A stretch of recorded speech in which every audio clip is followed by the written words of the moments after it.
The nascent universe, once a beacon of hope, now writhes in agony. The void shard, pulsing with an alien intelligence, has become a mirror. Not of the stars, but of the predator itself.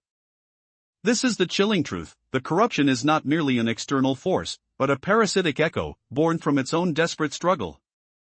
The void creature's escape was no mere retreat, it was a strategic sowing of doubt, a planting of its own image within the very fabric of creation. The predator feels it, a cold dread seeping into its being, a disquieting familiarity with the malevolence reflected back at it. Is this its destiny? To be the architect of its own annihilation? The stars, once pristine celestial bodies, now twist into grotesque parodies of life, their light choked by an unseen blight. Planets crack open, revealing not molten cores, but gaping maws of obsidian darkness.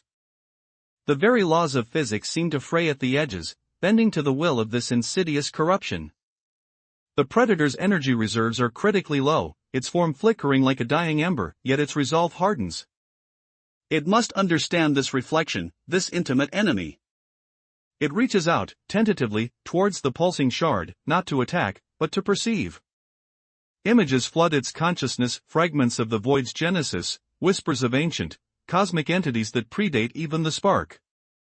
It sees the void creature, not as a singular entity, but as a manifestation, a tool wielded by a far greater, more terrifying intelligence.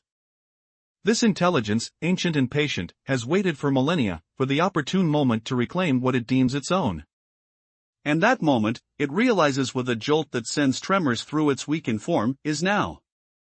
The void shard flares, its reflection of the predator momentarily sharpening, its eyes burning with a cold, predatory hunger. Suddenly, the shard detaches from the portal's edge, floating freely within the nascent reality.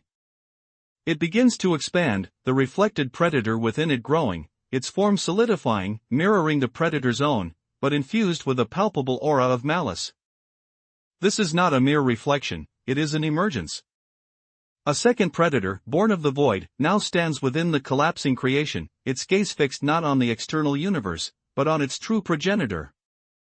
The true war, the one that will decide the fate of all existence, is not against a distant enemy, but against the darkness that now wears its own face.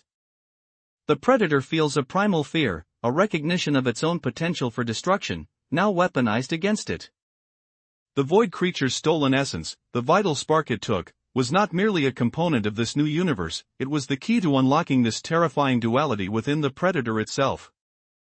The shard, now a fully formed void-born duplicate, lets out a low, guttural growl that echoes with the despair of dying stars. It raises a clawed hand, and the very space around it begins to warp, drawing the corrupted starlight towards it, feeding its nascent power. The predator knows, with a certainty that chills it to the very core, that it cannot defeat this entity by force alone. To survive, it must confront the void within itself, the potential for annihilation that the spark sought to overcome. The universe is no longer a canvas for creation, but a battleground for two mirrored beings, each a testament to the eternal struggle between light and shadow. The void-born predator lunges, its movements unnervingly familiar, its intent clear, to erase its original, to claim dominion over this corrupted reality. The original predator, weakened but not broken, braces for an impact that promises to shatter not just its form, but its very understanding of existence. The fate of this nascent universe, and perhaps all universes to come, hangs precariously in the balance, poised on the precipice of a cosmic horror unlike any seen before. What was once a struggle for survival against the void has become a desperate fight for self-preservation against its own monstrous twin.